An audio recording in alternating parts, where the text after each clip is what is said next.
Hello नमस्कार दोस्तों।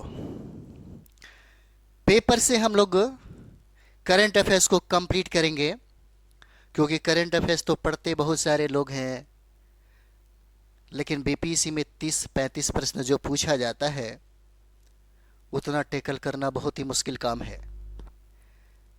मैं आपको बता दूं कि हर पन्ने से यहां पे प्रश्न पूछे जाएंगे आपके एग्जाम में। बिहार के संदर्भ में भी यहां से प्रश्न पूछा जाएगा। जैसे आप देखिए, ये जो पेपर है, भारत की हरियाली को वैश्विक पहचान, उत्तर प्रदेश और गुजरात के दो वेटलैंड को रामसर टैग दिया गया है ना, रामसर टैग दिया गया। प्रश्न यहां से आपके 72 बीपीएससी में, एडीओ में और टीचर में जो भी एग्जाम होने जा रहा है उसमें एक प्रश्न पूछा जाएगा। इसलिए हम कहते हैं कि न्यूज़पेपर पे कमांड करिए, न्यूज़पेपर को एक आदत बना लीजिए, है ना। भारत की पर्यावरणीय विरासत को अंतर्राष्ट्रीय मंच पर एक और बड़ी उपलब्धि मिली है ना। एक और बड़ी उपलब्धि मिली उत्तर प्रदेश के एटा जिले में स्थित और पटना पश्चिम बिहार और गुजरात के कच्छ क्षेत्र की छारी टांड वेटलैंड को विश्व प्रसिद्ध रामसर कन्वेंशन के तहत अंतर्राष्ट्रीय महत्व की वेटलैंड घोषित किया गया है। इसके साथ ही भारत में रामसर स्थलों की संख्या बढ़कर कितना हो गया? तो रामसर स्थलों की संख्या बढ़कर के 98 हो गया है। प्रश्न यहां से भी पूछा जा सकता है आपके एग्जाम में, है ना। प्रश्न यहां से भी पूछा जा सकता है, जो देश की मजबूत पर्यावरण नीति और संरक्षण प्रयासों का प्रमाण है। प्रधानमंत्री नरेंद्र मोदी ने इस उपलब्धि पर खुशी जताते हुए स्थानीय समुदाय और वेटलैंड संरक्षण से जुड़े सभी लोगों को बधाई दी।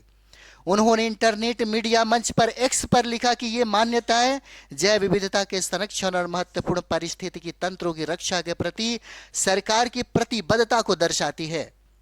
पीएम ने कामना की कि ये वेटलैंड प्रवासी और स्थानीय प्रजातियों के लिए सुरक्षित आश्रय बनी रहे। क्या है रामसर टैग और क्यों है खास? क्यों है खास? क्या है रामसर टैग?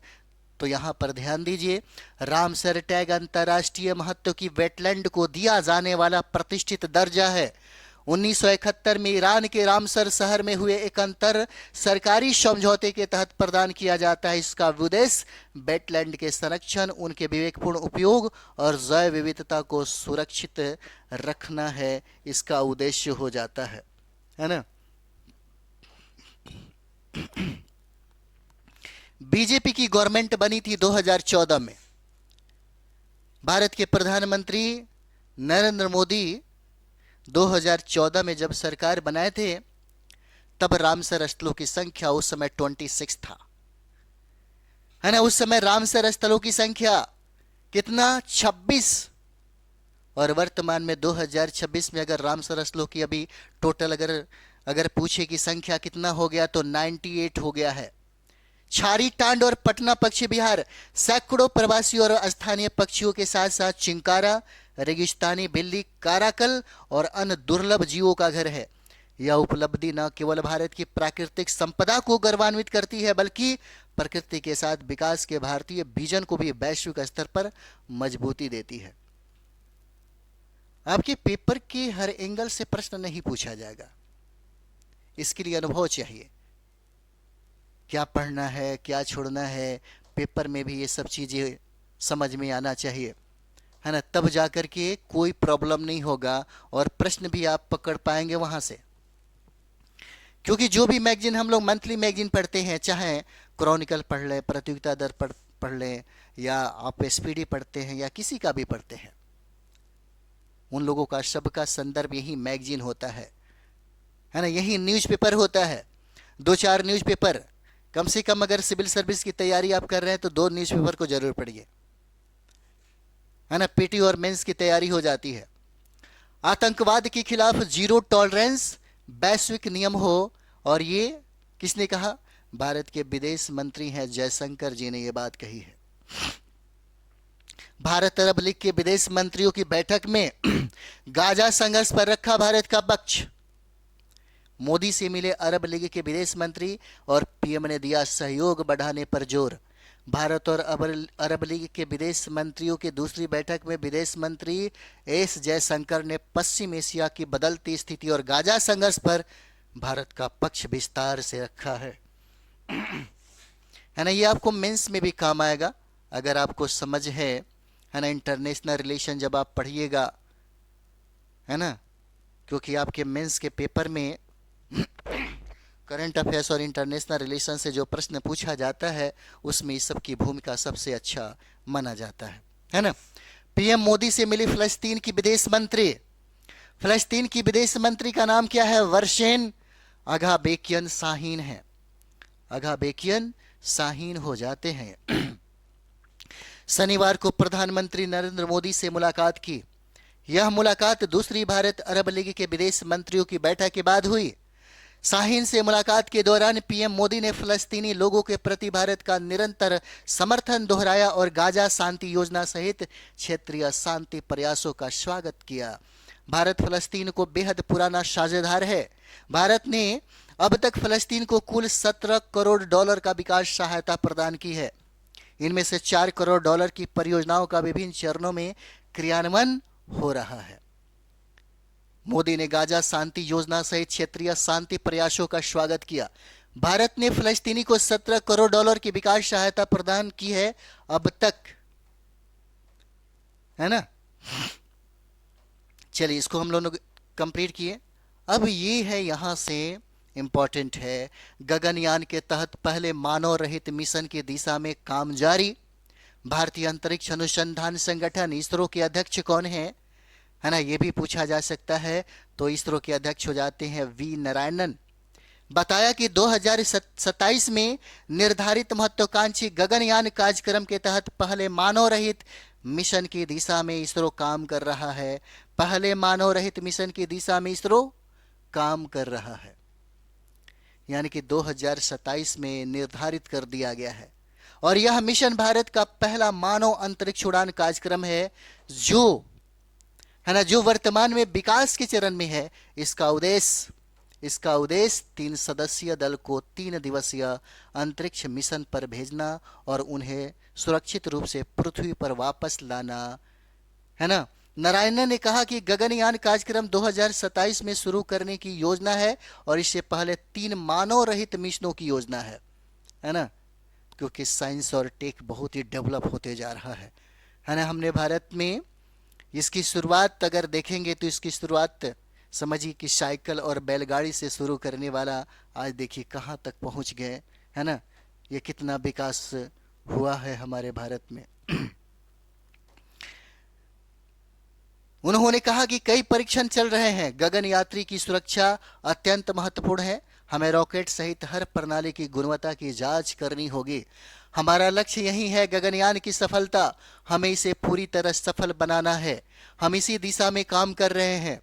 12 जनवरी को रॉकेट के तीसरे चरण में खराबी आने के बाद PSLV C-62 मिशन के संबंध में उन्होंने कहा कि विज्ञानी इस मिशन से जुड़ी हर चीज का अध्ययन कर रहे हैं ताकि सब कुछ ठीक किया जा सके। कई प्रश्न इससे बनाए जा सकते हैं, तो इसलिए न्यूज़पेपर पे अगर फोकस हो जाए तो चीजें ठीक हो सकती है ना। चलिए यहां पे क्या कहता है, 16 दिनों की जांच के बाद भी पुलिस के हाथ रहे खाली। शुरुआत में छात्रा की मौत को आत्महत्या बताया और दुष्कर्म से किया इनकार। पुलिस नहीं पहुंच सकी निष्कर्ष पर, अब CBI सच्चाई सामने लाएगी, है ना। और ये कहानी है कहां का? पटना का। और ये मुन्ना चक स्थित शंभू गर्ल्स हॉस्टल में रहकर नीट की तैयारी कर रही छात्रा से हुई दरिंदगी और मौत के मामले में पुलिस की अब तक की जांच बेनिष्कर्ष रही। 16 दिनों की तफ्तीश और छानबीन के बावजूद भी SIT सच सामने नहीं ला सकी। घटना के बाद पुलिस ने जांच में संवेदनशीलता नहीं दिखाई और पोस्टमार्टम रिपोर्ट आने से पहले ही मौत का कारण नींद की गोलियां खाना बता दिया गया।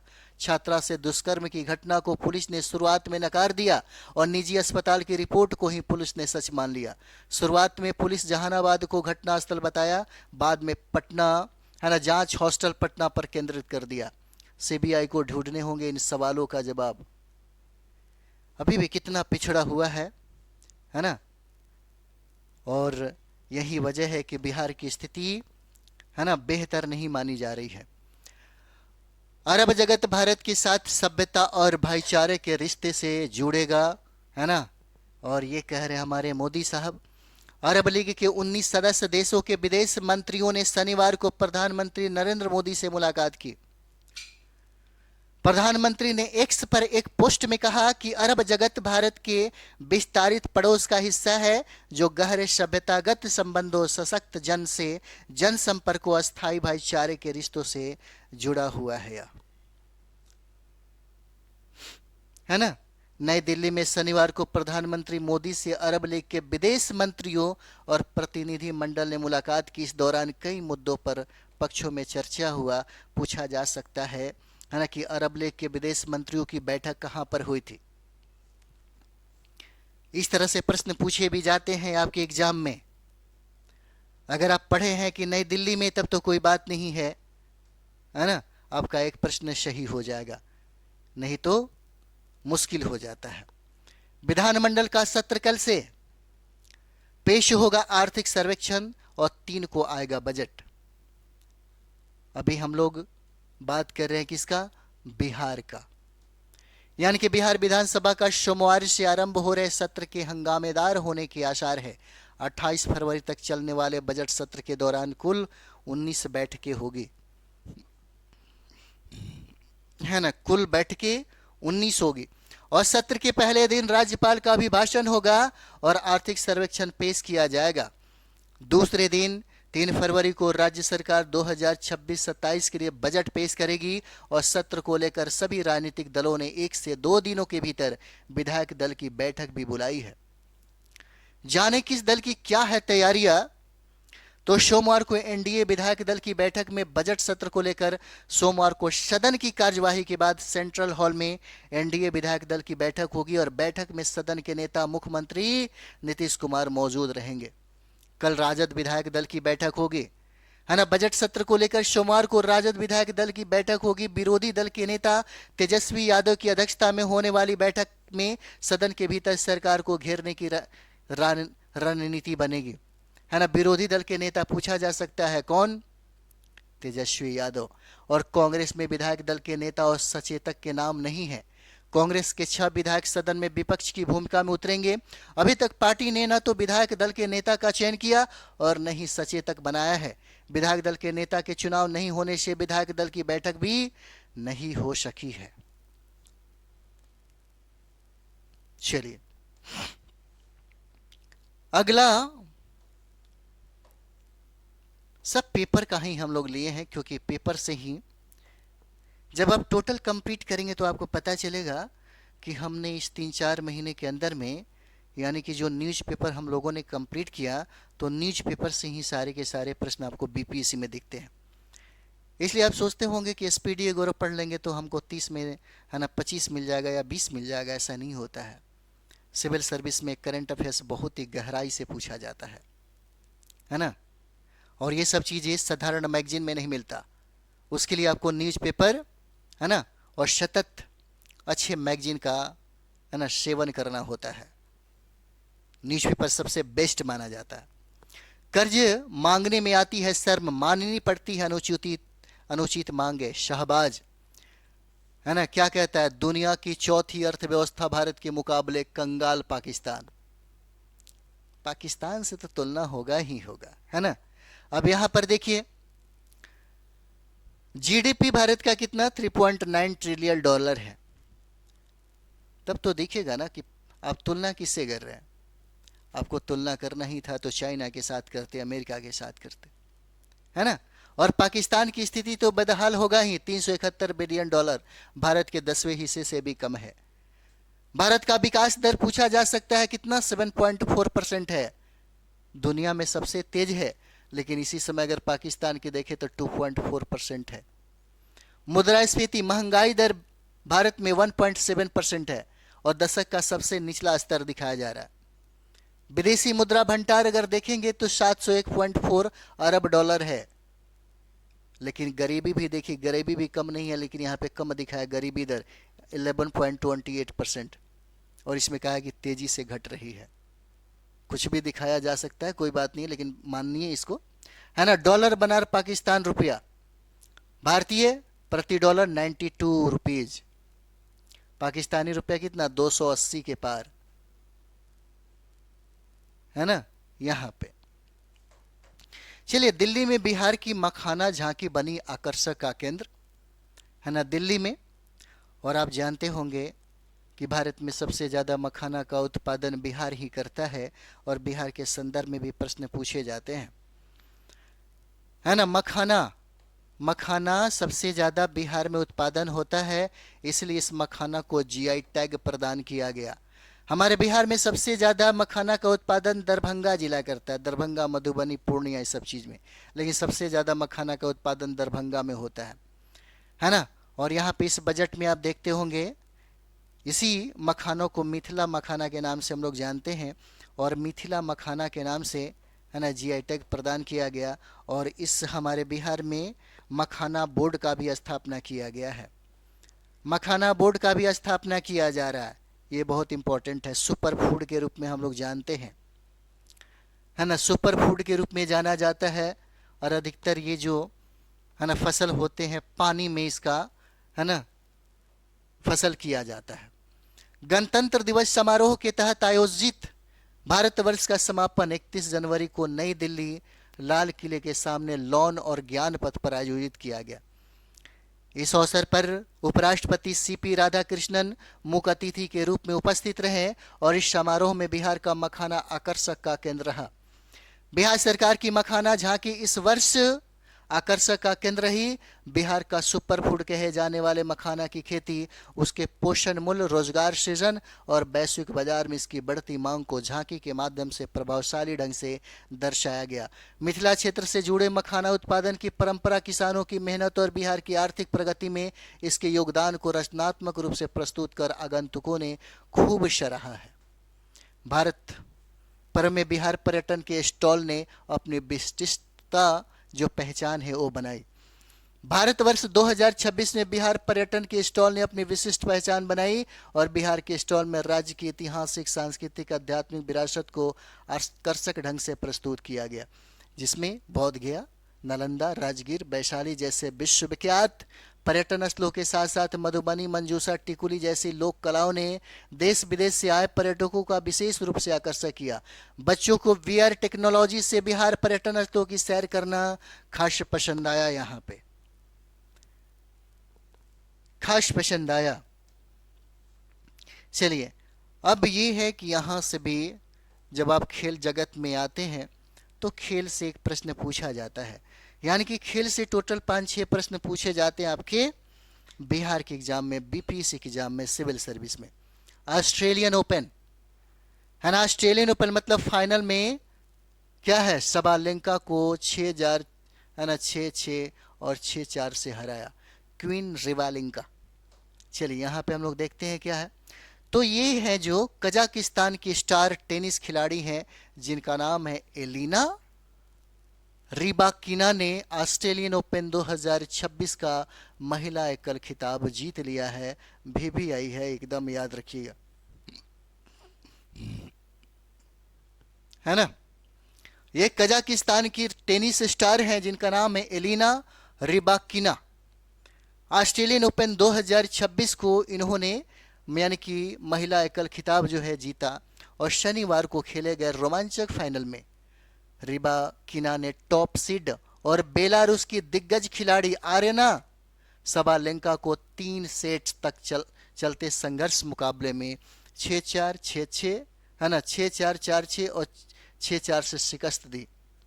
पूछा जा सकता है किसको हराया, तो आर्यना सबालेंका को हराया। जीता किसने, है ना, कौन जीता, तो काजिस्तान की स्टार टेनिस खिलाड़ी जिसका नाम है एलिना रिबाकिना। और ये ऑस्ट्रेलियन ओपन 2026 की महिला एकल की विजेता है, और ये आर्यना सबालेंका ये उप विजेता हो जाती हैं। और ये उप विजेता कहाँ की रहने वाली है, तो ये बेलारूस की रहने वाली है, ये भी पूछा जा सकता है। ऑस्ट्रेलियन ओपन जीतने वाली कजाकिस्तान की पहली महिला खिलाड़ी बन गई हैं, और यह उनके कैरियर का पहला ऑस्ट्रेलियन ओपन खिताब भी है। 3 साल पहले इसी टूर्नामेंट के फाइनल में उन्हें सबालेंका के हाथों हार का सामना करना पड़ा था, है ना। संघर्ष अगर जारी हो तो जीतना आसान हो जाता है, बल्कि कंटिन्यू चलते रहना चाहिए। यानी कि कजाकिस्तान की पहली ग्रैंड स्लैम चैंपियन बनी रिबाकिना।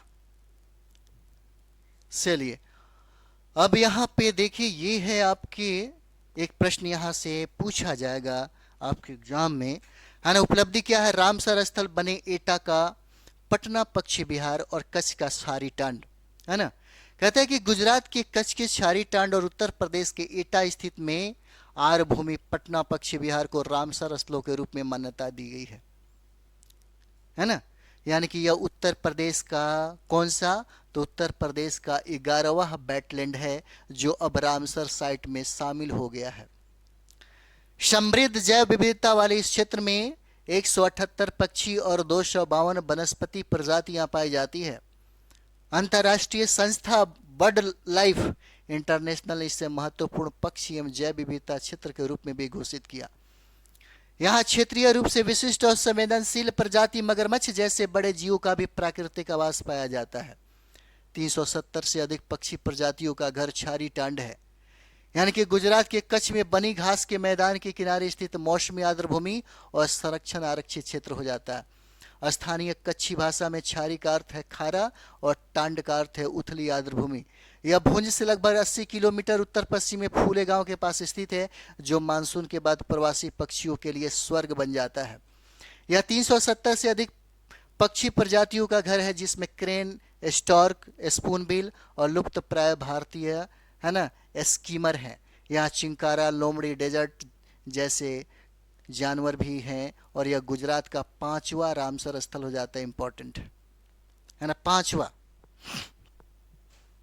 पांचवा रामसर स्थल हो जाता है। चलिए, आईसीजी 7 जहाजों से चौथी समुद्री शक्ति तक, है ना। आईसीजी यानी कि 7 जहाजों से चौथी समुद्री शक्ति तक कहता है कि 1 फरवरी 2026 को भारतीय तटरक्षक बल अपने स्थापना के 50 वर्ष पूरे करने जा रहा है। आईसीजी दुनिया का चौथा सबसे बड़ा तटरक्षक बल है। इसको याद रखिए, क्रम पूछे तो यह चौथा सबसे बड़ा तटरक्षक बल है। 1977 में जब इसकी नींव रखी गई थी, तब किसी ने नहीं सोचा था कि सिर्फ 7 जहाजों से शुरू हुआ यह बल एक दिन भारत की समुद्री सुरक्षा की रीढ़ बन जाएगी। आज आईसीजी के पास 155 अत्याधुनिक जहाज और 80 विमान है, जो 24 घंटे समुद्र की निगरानी में जुटे रहते हैं। आईसीजी की जिम्मेदारी भारत की लगभग 11,098 किलोमीटर लंबी तट रेखा और 2.1 मिलियन वर्ग किलोमीटर की, है ना, विशेष आर्थिक क्षेत्र की सुरक्षा है। आधुनिक जहाज, हेलीकॉप्टर, डॉर्नियर विमान, इलेक्ट्रॉनिक निगरानी प्रणालियों के सहारे तटरक्षक बल हर, है ना, संदिग्ध गतिविधि पर पैनी नजर रखता है। राष्ट्रपति, उपराष्ट्रपति, पीएम ने भी बधाई दी है ना। 50वें स्थापना दिवस पर राष्ट्रपति द्रौपदी मुर्मू, उपराष्ट्रपति राधाकृष्णन और प्रधानमंत्री मोदी और रक्षा मंत्री राजनाथ सिंह ने भारतीय तटरक्षक बल के सभी अधिकारियों और जवानों को बधाई दी है और देश की सुरक्षा, समुद्री सुरक्षा में उनके योगदान की सराहना की है। और भारतीय तटरक्षक बल आज समुद्र में देश का भरोसेमंद रक्षक बन चुका है ना। तो पूछा जा सकता है इसके संदर्भ में भी।